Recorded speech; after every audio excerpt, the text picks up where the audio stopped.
సుమన్ టీవీలో మీ business promotions కోసం ఈ కింది నెంబర్ను సంప్రదించగలరు.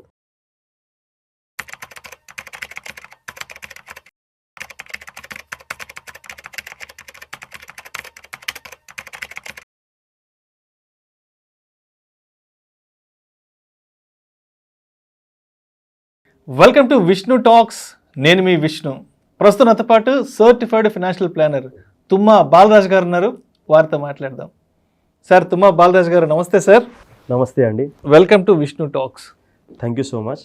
సార్, ఈ మధ్య ఒక పెద్ద ట్రెండ్ ఒకటి బాగా ముందుకెళ్తుంది. ఈ ట్రెండ్ అనాలో లేకపోతే కల్చర్ అని అర్థం కావట్లేదు. By now pay later. So ముందు తీసుకో, తర్వాత పే చేసేయి. సో మీకు అర్థమైపోయింది ఏంటో. కరెక్ట్ అండి. ఈఎంఐ కల్చర్ అంటాం. EMI culture. సో చాలామంది యంగ్స్టర్స్ అనేవాళ్ళు ఈ డెట్ ట్రాప్లో ఇరుక్కుపోతున్నారు. ఉద్యోగం వచ్చిన వెంటనే ఏదో చేసేసేయాలి, ఇవాళకి ఇవాళ ఏదో అనుభవించాలి, ఇవాళకి ఇవాళ ఏదో చూసేసేయాలి, మొత్తం తెలుసుకోవాలి. సో జాబ్ వచ్చిన వెంటనే ఎక్కువగా కూడా సో ఇలాంటి డెట్ ట్రాప్లోకి వెళ్ళిపోతున్నారు. కాబట్టి అటువంటి వాళ్ళకి మీరు ఏం చెప్తారు? సో ఇది వాళ్ళ ప్రాబ్లం కూడా కాదండి. మనం అర్థం చేసుకోవాల్సిన విషయం ఏంటంటే, స్కూలు, కాలేజు, ఇన్ని సంవత్సరాల ఎడ్యుకేషన్ ఏమైతే అవుతుందో they are dependent on their parents. చాలా వరకు కోరికలు ఏమైతే ఉంటాయో అవి అణిగి ఉంటాయి. ఒక వయసు వరకు స్టేజ్ వరకు చాలా వాంట్స్ ఉంటాయి. నీడ్స్ పేరెంట్స్ చూసుకుంటారు, కానీ వాంట్స్ ఏమైతే ఉంటాయో పేరెంట్స్ చూసుకునే పరిస్థితిలో ఉంటారు లేరు. చాలా సందర్భాల్లో చూసుకోలేని పరిస్థితుల్లోనే ఉంటారు. అంటే ఈ కాలేజ్ ఎడ్యుకేషన్ వరకు ఇవన్నీ ఉంటాయి అక్కడ. సో నేను మంచి షూస్ వేసుకోవాలి, మంచి బట్టలు వేసుకోవాలి, మంచి మంచి ప్లేసెస్కి వెళ్ళాలి, మంచి మంచి కార్లు తిరగాలి, ఇవన్నీ కూడా కోరికలు, వాంట్స్ అంటాం. సో ఇవన్నీ సప్రెస్డ్ వాంట్స్ ఉంటాయి. ఎప్పుడైతే ఉద్యోగంలోకి వస్తారో లేదా ప్రొఫెషన్ మొదలవుతుందో వాళ్ళకు ఆర్థికంగా వాళ్ళు ఎదుగుతూ ఉంటారు, డబ్బులు వస్తూ ఉంటాయి. So no they have the freedom to spend their money and do whatever they want. అందు గురించే స్పెషల్లీ యంగ్స్టర్స్ ఏమైతే ఉంటారో ఆ సప్రెస్డ్ వాంట్స్ ఏమైతే ఉంటాయో they want to fulfil that. So అందుకోసమే కెరియర్ మొదలైపోయిన తర్వాత వెంటనే and easy availability of money ఉంది మనకు. క్రెడిట్ కార్డ్స్ కావచ్చు, banks are there to give loans. చాలా వరకు లోన్ యాప్స్ వచ్చాయి. ఇవన్నీ కూడా తీసుకొని మన అవసరాలు తీసుకుంటూ ఉంటున్నారు. సో ఇది చేయడం వల్ల they are going to get into debt trap. So ఒకవైపు లోన్ తీసుకొని ఈఎంఐ కట్టడానికి they are willing to do it, but investment చేయమంటే డబ్బులు లేవని చెప్పేసి అంటారు.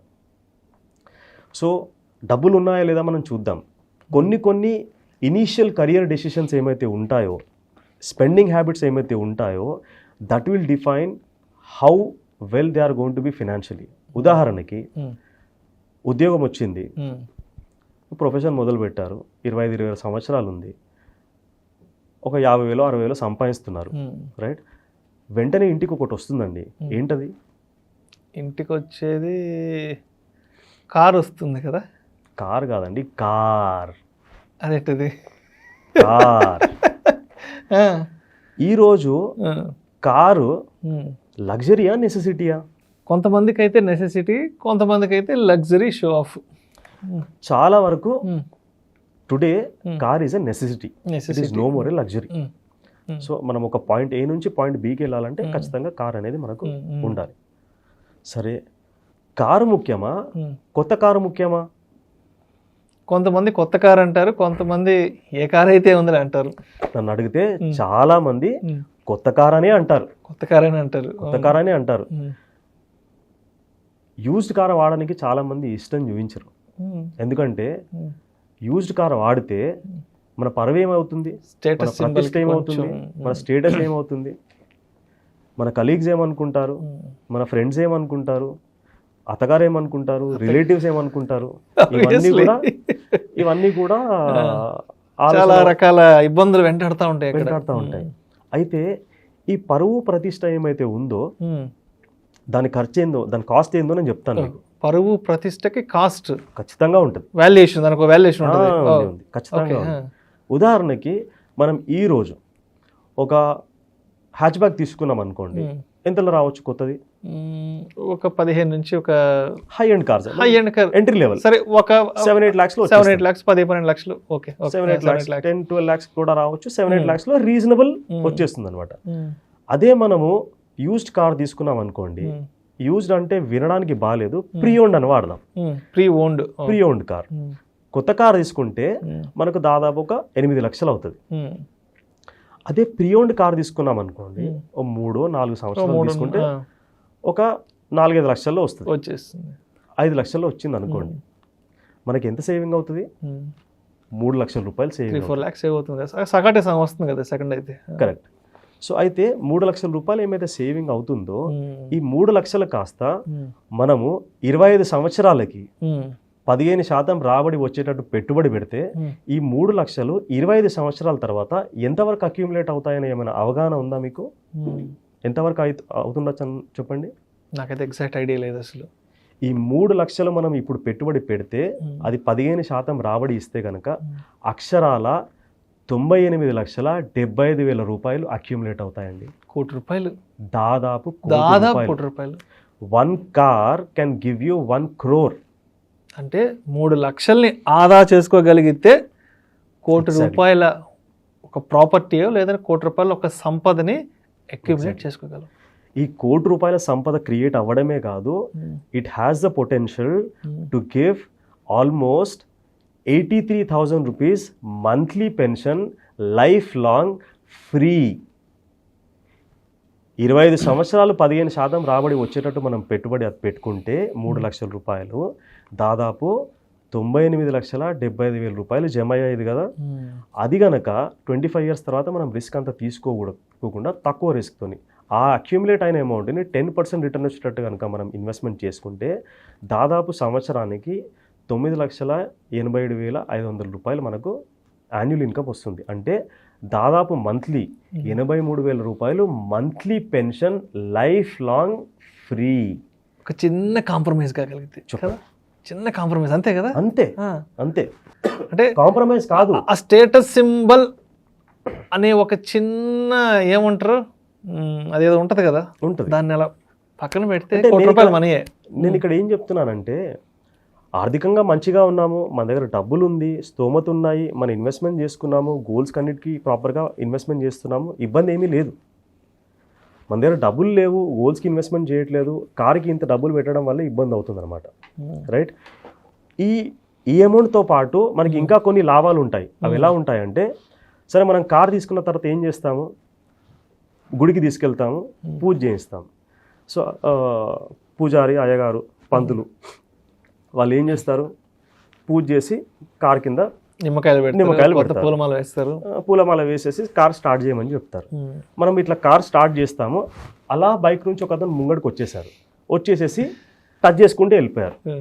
కార్ మీద స్క్రాచ్ పడ్డది అనుకోండి, కొత్త కార్ తీసుకున్నాం, కార్ మీద స్క్రాచ్ పడితే మనకి ఇక్కడ కూడా స్క్రాచ్ పడుతుంది. రైట్, భరించలేని నొప్పది. రైట్, అరే కొత్త కార్ తీసుకున్నాను స్క్రాచ్ పడ్డది అని చెప్పేసి. అదే మనం ప్రీ ఓన్డ్ కార్ తీసుకున్నాం అనుకోండి, ఆల్రెడీ చాలా స్క్రాచెస్ ఉంటాయి, ఇంకో scratch really doesn't matter, light తీసుకుంటా. సో మనకు ఆర్థికంగా ఆన్ లైటర్ నోట్ ఆర్థికంగా కూడా మనకు బెనిఫిట్ అవుతుంది, సైకలాజికల్గా కూడా మనకు బెనిఫిట్ అవుతుంది.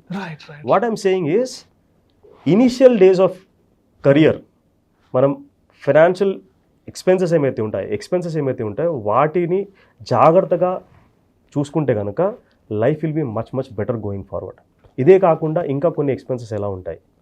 సో ఈరోజు స్మార్ట్ ఫోన్ అనేది అందరికీ కూడా కంపల్సరీ అయిపోయింది. ఒక హై ఎండ్ స్మార్ట్ ఫోన్ తీసుకుంటే మనకు దాదాపు ఒక 80,000-85,000 రూపాయలు ఉంటుంది. లో ఎండ్ స్మార్ట్ ఫోన్ తీసుకుంటే ఒక 35,000 వరకు ఉంటుంది. ఎంత సేవింగ్ అవుతుంది మనకు? 50,000 రూపీస్ సేవింగ్ అవుతుంది. Same 50,000 rupees high end smart phone, లో ఎండ్ స్మార్ట్ ఫోన్ 2 వారం రోజులు వాడామనుకోండి, పెద్దగా మనకు తేడా తెలియదు. రైట్, ఆ 50,000 రూపీస్ కనుక మనము సేమ్ 25 years at 15% ఇన్వెస్ట్మెంట్ చేసుకుంటే దాదాపు 16,45,000 రూపాయలు అక్యుములేట్ అవుతుంది. It has the potential to give 13,700 rupees monthly pension life long free.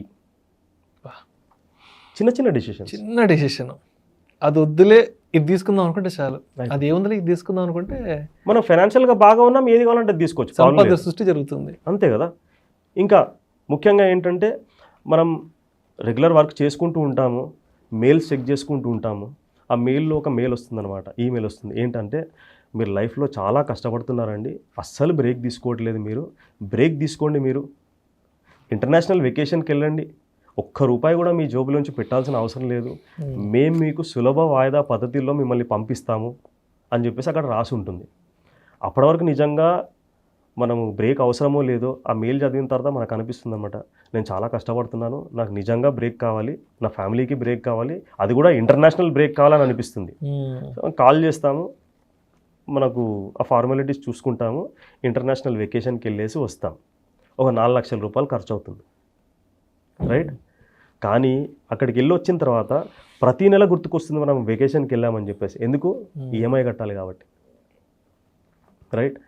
So ఒక్క కాంప్రమైజ్, ఇంటర్నేషనల్ వెకేషన్ కాకుండా లోకల్ వెకేషన్, నేషనల్ వెకేషన్ ₹1,00,000 అయిపోతుంది. ₹1,00,000 అయిపోతుంది. అక్కడ 3 లక్షలు ఖర్చు అయ్యేది, ఇక్కడ ₹1,00,000 ఖర్చు అవుతుంది. ఇంటర్నేషనల్ వెకేషన్ 3 lakhs అనుకోండి, లోకల్ వెకేషన్ 1 lakh అనుకోండి, ₹2,00,000 మనకు మిగులుతాయి.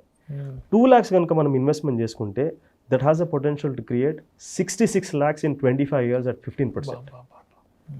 అది కాస్త దాదాపు ₹55,000 నెలకి పెన్షన్ క్రియేట్ చేస్తుంది.